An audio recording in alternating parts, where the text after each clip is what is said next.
दोस्तों penny stock की बात करें तो विकास इकोटेक लिमिटेड और विकास लाइफ केयर लिमिटेड दो ऐसे पेनी स्टॉक है जो आने वाले समय में मल्टी बैगर बन सकते हैं। इसके पीछे वजह यह है कि लगातार नए बिजनेस में एंट्री कर रही है कंपनियां, अपने डेट को कम करने की कोशिश कर रही है और साथ में अच्छे रिजल्ट भी दे रही है। यहाँ पे एफआई की तरफ से अच्छा खासा इन्वेस्टमेंट भी हो रहा है। तो ये सारी बातें जो इनको दूसरे पेनी स्टॉक से हट के साबित कर रही है।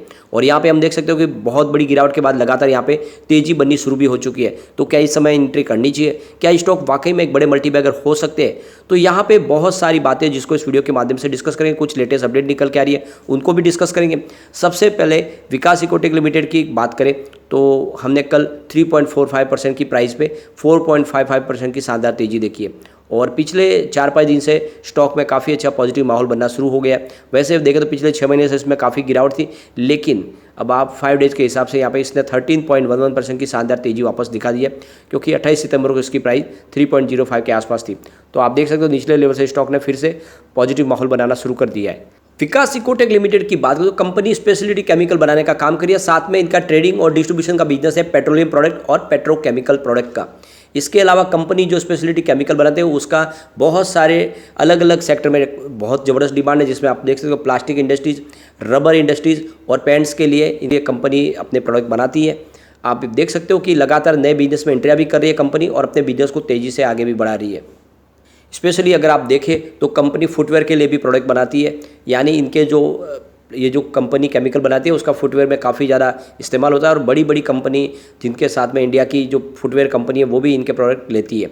तो ऐसे में इसका बिजनेस काफ़ी शानदार लग रहा है और यूनिक लग रहा है।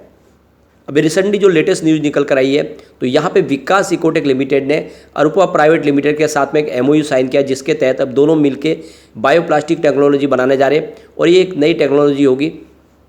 तो एक नया प्लास्टिक बनाया जाएगा बायोडिग्रेडेबल प्लास्टिक्स। और आप देख सकते हो कि जैसे कि इस समय प्लास्टिक के ऊपर काफ़ी तरह के बैन लग रहे और इस समय ऐसे बायोप्लास्टिक की ज़रूरत है जो एक तरह से डिस्पोज भी हो जाए। तो ये कंपनी इसी के ऊपर आगे बढ़ रही है और ये दोनों में इको फ्रेंडली और इन्वायरमेंट फ्रेंडली यहाँ पे बायोप्लास्टिक बनाई जा रही है। ये नई टेक्नोलॉजी है और ये दोनों कंपनियाँ मिलकर इसमें आगे बढ़ रही है। तो आप देख सकते हो विकास इकोटेक लगातार नए बिजनेस में एंट्रियाँ कर रहे हैं। कंपनी का कारोबार देखें तो एग्रीकल्चर इंडस्ट्रीज़ में, फूड और पैकेजिंग इंडस्ट्रीज़ में, ऑटोमोटिव इंडस्ट्रीज़ में, फुटवेयर इंडस्ट्रीज़ में, प्लास्टिक इंडस्ट्रीज़ में, फार्मास्यूटिकल सेक्टर में, हर सेक्टर में कंपनी अपने प्रोडक्ट दे रही है और इनका कारोबार बहुत तेज़ी से आगे बढ़ रहा है। यहाँ पे जो सबसे बड़ा इनका प्लस पॉइंट है, कंपनी अपने जो प्लांट्स हैं वहाँ पे जो बिजली की खपत हो रही है उसके लिए ग्रीन एनर्जी के सोर्स इस्टेब्लिश करे, उसकी वजह से इनका जो बिल है उसमें काफ़ी कमी आ रही है। इनका जो राजस्थान का प्लांट है वहाँ पर भी इन्होंने रिन्यूएबल एनर्जी का सोर्स लगा दिए, यानी वहाँ पे सोलर प्रोजेक्ट लगाए, जिसकी वजह से इनका जो बिजली का बिल है उसमें काफ़ी ज़्यादा कटौती हो रही है। तो लगातार अपने जितने भी प्लांट्स हैं उन प्लांट्स के ऊपर वो खुद अपनी सोलर प्लांट लगा रहे हैं और ये एक तरह से देखें तो कंपनी का जो आइडिया है ये काफ़ी अच्छा है। और ये देख सकते हो कि इनके राजस्थान का जो प्लांट्स है जिस पर देख सकते हो 290 किलोवाट्स की पहले से कैपेसिटी इलेक्ट्रिक की थी उसको और बढ़ा दिया गया, जिससे इनके जो सालाना जो खर्च है उसमें करीब 50 लाख रुपीज़ की बचत हो सकती है। तो ये जो निर्णय लिए जा रहे हैं काफ़ी अच्छे हैं। अब यहाँ पे अगर हम इनके रिवेन्यू को देखें तो लगातार जो रिवेन्यू कम हो रहा हो तो 2022 में रिवेन्यू में ज़बरदस्त फिर से उछाल आया। 2018 की बात करें तो कंपनी का रिवेन्यू 232 करोड़ रुपीज़ का था, 2019 में इनका रिवेन्यू 245 करोड़ रुपीज़ का था और 2020 में रिवेन्यू घट के 192 करोड़ रुपये तक आ गया और 2021 में इनका रिवेन्यू गिरते हुए 116 करोड़ रुपये तक आ गया। तो रिवेन्यू में काफ़ी कमी आई थी, लेकिन 2022 में कंपनी ने फिर से ज़बरदस्त प्रदर्शन किया और इनका रिवेन्यू बढ़ के सीधा 250 करोड़ रुपये तक पहुंच गया।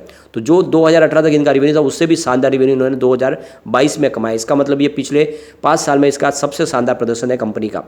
अब यहाँ पर इनके प्रॉफिट लॉस को देखें तो 2018 में कंपनी को 26 करोड़ का प्रॉफिट था, 2019 में प्रॉफिट करके 16 करोड़ रुपीज़ पर आ गया और 2020 में कंपनी को 1 करोड़ का प्रॉफिट हुआ। 2021 में कंपनी को 14 करोड़ का बड़ा लॉस हुआ, लेकिन इस 2022 में फिर से कंपनी को 1 करोड़ का प्रॉफिट हो चुका है। तो आप देख सकते हो कंपनी लॉस से प्रॉफिट में आ चुकी है और आने वाले समय ये कंपनी कुछ कमाल कर सकती है। अब यहाँ पे प्रमोटर होल्डिंग देखें तो यहाँ पे थोड़ी सी हमें निराशा होती है, क्योंकि आप देख सकते हो जून 2021 में यहाँ पे 9.42% की प्रमोटर होल्डिंग थी। सितंबर में प्रमोटर ने अपनी होल्डिंग को लगभग दुगुना कर दिया था, यानी 15.6% कर लिया था। लेकिन फिर मार्च 2022 में इनकी होल्डिंग घट गई और इनकी होल्डिंग 9.47% पर आ गई और इस जून क्वार्टर में इनकी होल्डिंग 9.29% पर आ गई। तो ये आप देख सकते हो कि जो प्रमोटर की पुरानी होल्डिंग थी उसी के आसपास आ गई है। बीच में इन्होंने जो होल्डिंग बढ़ाई थी वो वापस होल्डिंग इन्होंने रिलीज कर दी है। तो इस तरह से देखें तो प्रमोटर की होल्डिंग फिर से पुराने ढर्रे पे आ गई है। ये थोड़ी सी हमारे लिए चिंताजनक बात है। यहाँ पे अगर हम देखें एफआई की होल्डिंग तो जून 2021 में इनकी होल्डिंग 0.03% थी और सितंबर में 3.32% की ज़बरदस्त होल्डिंग थी। दिसंबर में होल्डिंग फिर से घट के 0.08% पर आ गई और मार्च क्वार्टर में इनकी होल्डिंग एफआई की 1.11% थी। फिलहाल जून क्वार्टर में 1.08% की होल्डिंग है, तो यहाँ पे एफआई ने भी निवेश करके रखा हुआ है। अगर हम जनरल पब्लिक की बात करें तो जून 2021 में 90.28% की होल्डिंग थी, जो फिलहाल अभी आपको उसी के आसपास दिखाई देगी। जून क्वार्टर में 89.63% की होल्डिंग है। ओवरऑल इनकी होल्डिंग काफ़ी अच्छी है और रिजल्ट भी इन्होंने काफ़ी बेहतर पेश किया है और कंपनी लगातार अपने कर्ज मुक्त होने की कोशिश कर रही है और कंपनी ने अपना टारगेट भी सेट किया है 2023 तक वो पूरी तरह से कर्ज मुक्त भी हो जाएगी। तो ऐसे में लॉन्ग टर्म का नजरिया लेके आप विकास इकोटेक में निवेश कर सकते हैं। मुझे लगता है आने वाले 5 साल में ये एक तरफा दौड़ते हुए 500 को भी टच कर सकता है। चलते हैं विकास लाइफकेयर लिमिटेड की तरफ। स्टॉक की प्राइस 4.95 की है, जहाँ पे हमने 4.21% की शानदार तेजी देखी और आप देख सकते हो पिछले 5 ट्रेडिंग सेशन में स्टॉक ने ज़बरदस्त तेजी बताई, करीब 16.47% की और लगातार अपर सर्किट भी इसमें लगे और काफ़ी मजबूत लग रहा है स्टॉक। अब विकास लाइफकेयर में इन्वेस्टमेंट करने की सबसे जो बड़ी वजह वो ये है कि यहाँ पे एफआई ने करीब 12% की ज़बरदस्त होल्डिंग लेकर रखी हुई है, जिसमें आप देख सकते हो कि फोर्ब्स ईएमएफ ने करीब 4.39% की हिस्सेदारी ली है। इसके अलावा नोमुरा सिंगापुर ने यहाँ पे 3.57% की बहुत बड़ी होल्डिंग लेकर रखी हुई है। इसके अलावा बीएनपी परिबास ने करीब यहाँ पे 2.04% की होल्डिंग ली है। तो बड़े बड़े यहाँ पे इन्वेस्टर ने यहाँ पे ज़बरदस्त होल्डिंग ली हुई है और इसी वजह से स्टॉक दूसरों से हटके लग रहा है, इसमें कुछ कमाल हो सकता है। इसके अलावा कंपनी देखे तो अपने नए नए बिजनेस में एंट्री करी है। कंपनी का कैशो नट्स का बिजनेस तो है ही, लेकिन अब कंपनी आलमंड्स और वॉलनट्स का बिजनेस भी शुरू कर चुकी है, यानी एग्रो प्रोडक्ट काफ़ी ज़्यादा इनका पोर्टफोलियो बढ़ा रही है। कंपनी लगातार इसमें तेज़ी से आगे बढ़ रही है और ये देख सकते हो कि आप ड्राई फ्रूट्स में कंपनी का कारोबार बहुत तेज़ी से आगे बढ़ रहा है और लगातार इनके प्रोडक्ट की रेंज भी बढ़ रही है। इसके अलावा कंपनी अगर देखें तो लाइफ केयर प्रोडक्ट भी बनाती है और एक तरह से देखें तो इनके एग्री प्रोडक्ट भी काफ़ी ज़्यादा है। कंपनी राइस का पोर्टफोलियो लेकर भी आगे चल रही है, तो इस तरह से इनका काफ़ी बिजनेस शानदार है। और इन्होंने पिछले दिनों देखे तो कैशो नट्स की एक और इसमें उन्होंने एक नया प्लांट शुरू किया है, ये मैंगलोर कर्नाटका में, और इस तरह से आप देख सकते हो बिजनेस इनका लगातार बढ़ रहा है और इसीलिए ये कंपनी आने वाले समय कुछ बड़ा करती हुई दिखाई दे सकती है। पिछले दिनों अगर देखें तो विकास लाइफकेयर लिमिटेड की subsidiary company genesis gas solution को अदानी ग्रुप और इंडियन ऑयल कॉर्पोरेशन लिमिटेड, जो इनका एक जॉइंट वेंचर है, उनकी तरफ से एक कमर्शियल पाइपलाइन बिछाने का बड़ा एक कॉन्ट्रैक्ट मिला है। और आप देख सकते हो कि इस तरह से जो कंपनी बिजनेस अपना तेजी से आगे बढ़ा रही है। एग्रीकल्चर सेक्टर में तो कंपनी का कामकाज है ही और कंपनी आप देख सकते हो कि लाइफ केयर प्रोडक्ट तो बनाती है, साथ में आप देख सकते हो कमर्शियल पाइपलाइन बिछाने का काम भी कर रही है। एक तरह से आप देखें तो इनका पोर्टफोलियो काफ़ी मजबूत है और डाइवर्सिफाई बिजनेस कंपनी कर रही है और बड़ी बड़ी कंपनियां इनको कॉन्ट्रैक्ट दे रही है। ऐसे में इसका भविष्य मुझे काफ़ी ज़्यादा उज्ज्वल लग रहा है। यहाँ पे अगर हम इनके प्रमोटर की होल्डिंग देखें तो आपको थोड़ी वहाँ पे चिंता होती हुई दिखाई देगी, क्योंकि प्रमोटर की होल्डिंग कम हो रही है। जून 2021 में जहाँ पे इनकी होल्डिंग 20.09% थी, जो घटते हुए इस जून क्वार्टर में 13.31% पर आ गई है।